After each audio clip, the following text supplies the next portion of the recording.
Eh bien bonjour à toutes et à tous, bienvenue dans La Buvette, cette deuxième partie d'interview de Florian Grengbo. J'espère que la première partie vous a plu. Si vous n'avez pas pu encore l'écouter, je vous invite à aller sur notre compte Spotify, Apple Music ou même sur YouTube si vous êtes sur YouTube pour aller écouter la première partie qui a été très intéressante.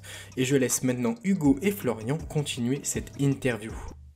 On s'est intéressé du coup pas mal au côté sportif, on va peut-être passer un peu au côté humain, sociétal, etc. C'est aussi le but de notre podcast, hein, c'est pas parler que du sport, que tout le monde puisse en profiter aussi. En dehors du vélo, je suppose que comme tu disais, tu as d'autres occupations, d'autres passions.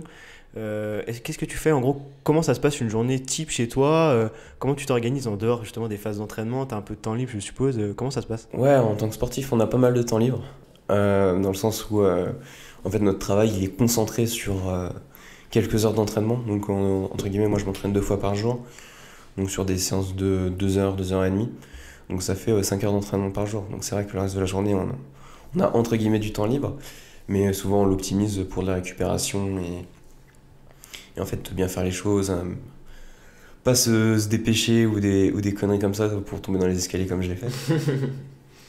Et du coup, je fais mes études en parallèle, du coup, école de commerce. Ultra intéressant parce que moi, j'ai besoin de me nourrir intellectuellement, Ouais. faire d'autres choses. Et aussi pas mal de photos vidéo. Du coup, un peu d'audiovisuel, ça me fait pas mal kiffer. Au départ, c'était parti juste d'un kiff avec un pote où on s'est dit, ouais, on aimerait mieux communiquer sur nos réseaux sociaux pour tout simplement, en fait, avoir cette démarche de sortir notre sport de sa bulle et Ouais, carrément. donc d'être dans cette d'être dans cette direction-là, tu vois. Ouais. Et au final, truc tout bête, il y a un pote un jour il nous demande de lui faire une interview, on lui fait une interview. Après c'est notre fédération qui nous demande de faire une interview. Bah vas-y, on l'a fait. Toutes des choses comme ça. Après on a fait quoi, des mariages, des trucs comme ça. Donc Ok, c'est cool. ouais, on kiffe un peu ce truc-là. Ça occupe et puis même ça permet en fait d'avoir une démarche entrepreneuriale Ouais. qui est intéressante, que je n'ai pas forcément dans mon sport. Si je te dirais, on apprend à se vendre et toutes ces choses-là, mais je trouve que c'est intéressant et ça met plusieurs cordes à notre arc. Donc non, il faut se nourrir et voir ce qui se fait ailleurs en fait. Ouais, c'est cool, c'est hyper intéressant. Du coup, tu me disais que tu étais en école de commerce, tu as 22 ans, il faut se préciser, tu es assez jeune. Comment ça se fait que tu as voulu faire école de commerce? T'as pensé plus à ton après-carrière ou c'était vraiment sur le moment comme tu disais Il y a un peu de tout en fait, tu vois. Ouais. Pour l'anecdote, en fait, comment je me suis inscrit déjà dans une école de commerce, on était au confinement et ma petite sœur, elle commençait à parler un peu de ce qu'elle voulait faire après le lycée. Et en fait, si tu veux, il faut savoir que j'avais fait STAPS pendant 2 semaines D'accord. et ça m'avait pas du tout, Ouais, pas chauffé, quoi. pas du tout plu, même dans l'organisation, c'était compliqué. Ça marche. Et en fait, en discutant avec ma sœur, elle me dit ouais, moi j'aimerais faire une école de commerce et tout. J'arrive comme ça, je fais ah ouais, ça peut être cool. Elle me montre une brochure, du coup je lis tout ça. Et je dis ouais, bah je trouve un rendez-vous avec une école la semaine prochaine, pendant le confinement. On se donne des petits défis comme ça, tu vois. Ok. Du coup, j'arrive à choper le directeur de l'école de commerce et tout. Du coup, voilà, on a discuté et puis il m'a expliqué qu'il avait un programme en online qui est réservé pour les sportifs et les personnes qui ont des vies un peu bizarres, style les acteurs Ok, ou ces ouais. choses-là. Donc, bah, j'ai fait bah, go. Donc, comment ça se présente? Nos années sont sur des modules. Tous les modules sont sur Internet. Et après, 4 fois par an, on doit passer des examens en présentiel. Et après, on a pas mal de visio et des choses comme ça. Mais du coup, c'est assez flexible, dans le sens où je peux me connecter à minuit, comme je peux me connecter à 10 heures et quand je suis à l'autre bout du monde, je peux me connecter aussi et travailler, quoi.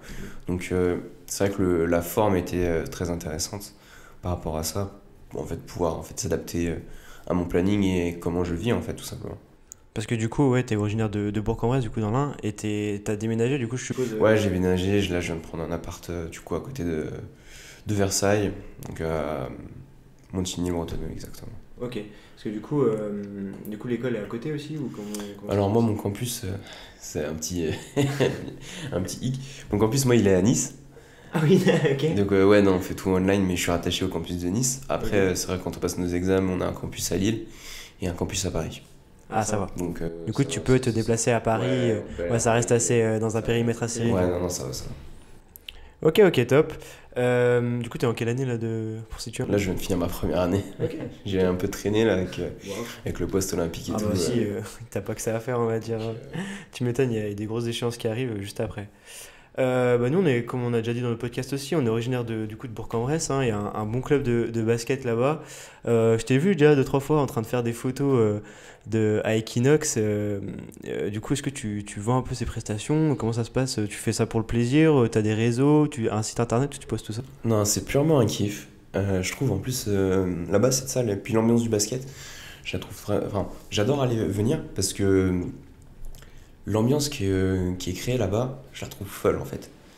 Je me dis, enfin tu vois, quand je suis dans ma région parisienne, je discute avec les gens qui sont originaires de là-bas. Il y en a très peu qui ont une attache comme ça en fait avec leur club sportif et très peu sont engagés justement dans ces choses-là.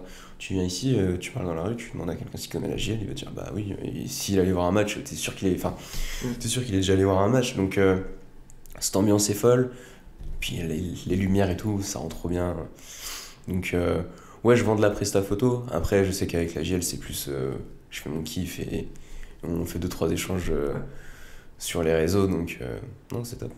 Ok, ça marche. Parce que du coup, ouais, pour dire un peu l'ambiance, moi je trouve que le cyclisme sur piste pourrait un peu s'en inspirer, hein, parce que c'est quelque chose de hyper rapide, c'est quelque chose sur le brut, un peu comme le basket, hein. Le basket, c'est un peu pareil, tout le temps à fond. Est-ce que tu penses que pourrait peut-être faire une transition, justement, comme tu disais, le petit truc qui manquait, un peu le show à la NBA, tu vois? Il y a des choses qui sont justement en train de se faire, qui s'appelle la Track Champions League, du coup, qui est sur 6 manches, si je te dis pas de bêtises. Donc ça a été créé par l'UCI, donc l'Union Cycliste Internationale, en collaboration avec Eurosport, enfin Discovery. Ok.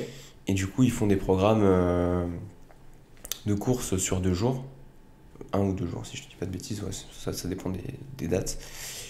Et du coup, c'est vraiment un show, ouais, c'est vraiment du show, tu vois, c'est plus de la compétition classique, un peu boring. Là, c'est un truc, ça va dans tous les sens, il y a des effets, non, c'est vraiment beau. Est-ce que ça te plaît, toi, ça, J'ai pas encore eu l'occasion de la faire. Ouais. J'ai eu enfin, j'ai suivi mon meilleur pote parce que du coup lui il kiffe plus sur l'individuel, du coup moi je suis plus sur la par équipe. Ok. Et du coup je lui ai fait toute sa com, photo, vidéo et ces choses-là. Ok, sympa.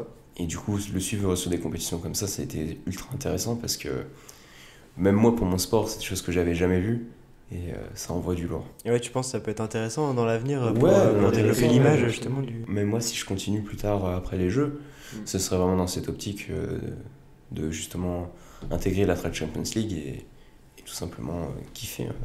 Parce que du coup, là, tu as un peu d'expliciter le fait qu'après les JO, tu voulais peut-être arrêter, du coup, ou... Ouais, quoi comme projet, c'est un peu dans le coin de ma tête, dans le sens où Paris reste pour moi le pourquoi j'ai fait du haut niveau.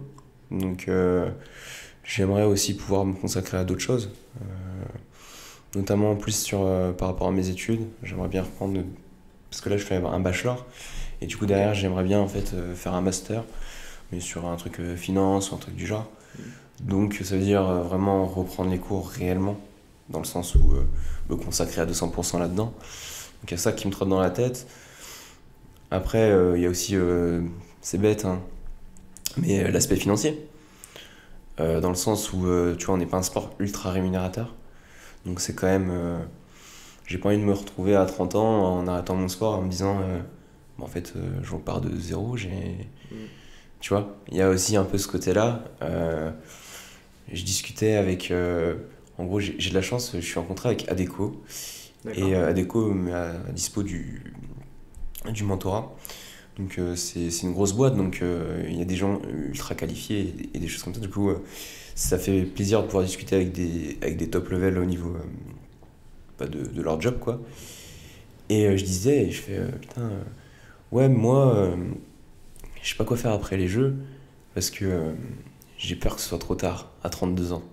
Tu vois, si je prends, t'as Los Angeles et tu refais un cycle olympique derrière, ça fait 32. Tu vois, il y en a, ils sont Mon entraîneur, lui, il a arrêté à 36 ans. Ouais, il a une carrière assez longue. Hein, Il a une carrière ouais. ultra longue, mais Ouais. tu vois, quand je vois ce qui se passe aujourd'hui, comment ça fonctionne et tout, bah ouais, j'ai beau être passionné, tu vois, mais il y a un moment, il faut que ça suive aussi du côté financier. C'est sûr. Et là, je me dis que tout ce que je mets en place rapporte pas autant, enfin l'équilibre n'est pas bon dans le sens où je donne tellement d'énergie mais j'ai pas l'impression que ça rapporte beaucoup, que c'est pas que j'ai l'impression de perdre mon temps, mais qu'il y a d'autres univers qui pourraient m'intéresser, et justement en discutant avec ces top profils là, ça me permet de m'ouvrir à d'autres choses et de me dire en fait c'est là-dedans aussi que j'aimerais me retrouver. En plus, du coup, tu peux utiliser le cyclisme pour préparer un peu ton après-carrière, avoir des contacts, des filons, Ouais, et c'est ça ça. te permet de... En fait, je dis que ça rapporte pas, mais ça rapporte beaucoup du côté humain, Ouais. au niveau des échanges. Et en fait, ce qui est cool en tant que sportif de haut niveau, et d'autant plus en tant que médaille olympique, c'est que souvent les gens qui sont, on va dire d'habitude pas inaccessibles, mais des chefs d'entreprise, des choses comme ça, ils arrivent et on se met à la même hauteur, tu vois. Et c'est un truc de fou parce que t'es là, t'as 20 ans, le mec il te parle comme si t'étais son collaborateur de 40-50 ans. Ouais. Et justement, cet échange il est ultra intéressant. Et quand je discute avec d'autres potes, et c'est que parce que justement j'ai la chance d'avoir fait du sport et de pouvoir rencontrer d'autres personnes. Et je trouve ça en fait grave enrichissant. Donc on gagne pas certaines choses, mais on en gagne d'autres. Donc c'est quand même intéressant. Ok, ça marche. Parce que du coup, t'as quel statut actuellement? T'as un statut de professionnel? Est-ce que t'es rémunéré par ton club? Est-ce que c'est l'État qui intervient? Est-ce que t'es juste simple licencié? Comment ça marche? L'État intervient dans le sens où l'ANS a mis en place des subventions pour pouvoir en fait employer les athlètes dans leur club. Donc par exemple, pour mon cas, en fait, si tu veux, ils ont fait un emploi au SMIC, donc c'est des CDD d'un an. Donc après, tu vois, il y a tous les contrats autour avec les sponsoring et toutes ces choses-là. Mais quand je dis qu'en fait tu peux rien construire, c'est que tu arrives avec ton CDD à la banque de 1 an au SMIC. Genre le mec il va te regarder, mais qu'est-ce que tu veux faire avec ça en fait? Tu peux rien faire. En soi, t'es un peu bloqué dans tout ça, donc c'est pour ça. Parce que du coup, C'est des statuts un peu précaires, Ouais, c'est ça. dans le sens où, truc tout bête, tu vois, cette année je me suis blessé. Forcément, mes revenus, tu vois, ils ont diminué. Alors que j'ai travaillé tout autant. Ouais. Tu vois, c'est en fait voir ces choses-là qui sont dures en fait par rapport au sport. Parce que du coup, t'arrives quand même à vivre de ton sport, ou c'est vraiment les à côté qui font que t'arrives à... Est-ce que par exemple, t'as des bonnes primes de compétition, ou c'est vraiment tout ce qui est sponsoring qui te rapporte... C'est plus le sponsoring, tu vois, parce que là je vais dire un truc tout bête, médaille de bronze sur la Coupe des Nations, donc c'est quand même le circuit des Coupes du Monde, c'est censé être les plus gros trucs. La prime elle était quoi? À diviser, hein. Je crois que j'ai eu $395. Et ça faut le rediviser. Ah ouais. En 3 du coup, parce qu'on est 3 dans l'équipe. Ah ouais. Genre, ça fait $400 à peine. Ah, trop. Ouais. Donc tu vois, et Ouais, c'est vrai que c'est ridicule. et là tu te dis, mais tu vois la prime, t'as limite le dire, mais vas-y, mais en fait me donne rien, tu vois, genre tu me dégoûtes en fait. Parce que je vais à l'autre bout du monde, je travaille toute l'année en fait pour ça. Parce que ça s'est passé où toi C'était à Jakarta, en Indonésie. Donc ouais, en fait, ça paye même pas le billet d'avion, quoi. Même pas le billet d'avion, après on a de la chance d'avoir une fédération qui justement nous prend en charge nos déplacements. Enfin, tous les déplacements équipe de France sont pris en charge, donc ça nous coûte rien. Mais ouais, c'est...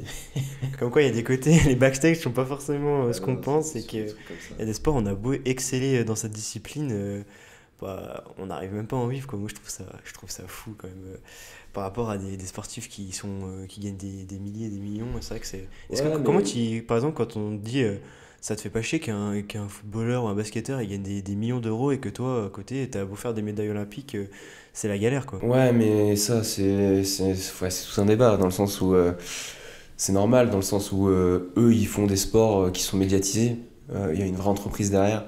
Nous, il n'y a pas tout ça, donc je peux pas, en fait, dire, ça me fait chier qu'ils gagnent plus. Non, au contraire, c'est top pour eux, c'est top athlètes. Souvent, les athlètes qui sont dans ces top levels, ils ont travaillé, donc ils le méritent, tu vois. Donc je peux pas... tu vois, envier ça, dans le sens où maintenant c'est moi qui me rajoute une difficulté en choisissant le vélo. J'aurais peut-être dû choisir un autre sport, mais c'est la passion qui a choisi ça. Mais justement, aujourd'hui, c'est à moi de construire justement ce côté entreprise. Et comme je te disais tout à l'heure, Teddy Riner, il gagne très bien sa vie. Et c'est pas pour autant que tout le monde connaît le judo. Donc maintenant, c'est à moi de créer des choses comme ça pour justement très bien en vivre. Bah écoute, c'est tout ce qu'on te souhaite également, autant que sur le côté sportif que professionnel. Merci Florian pour le temps que tu nous as accordé. J'espère que tu as apprécié ton passage. Avec plaisir. Où est-ce qu'on peut te suivre, suivre tes prochaines courses, tes prochains grands événements La plupart du temps, je suis vraiment actif sur Instagram, donc Florent Grengbo. Après, c'est vrai que je suis un peu sur LinkedIn, j'y suis un peu de moins en moins. Ouais.